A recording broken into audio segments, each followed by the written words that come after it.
Ako po si Rafael, ang operator ng 30 cm Honchit dito sa Tacloban.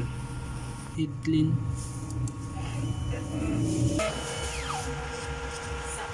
After idlin, punasan ng wiper at capping.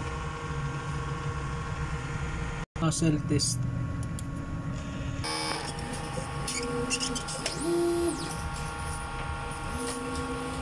Nozzle test. Bali buo na po siya.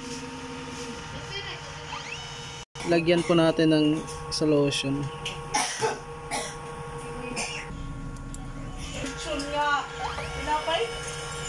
I-off po natin yung machine.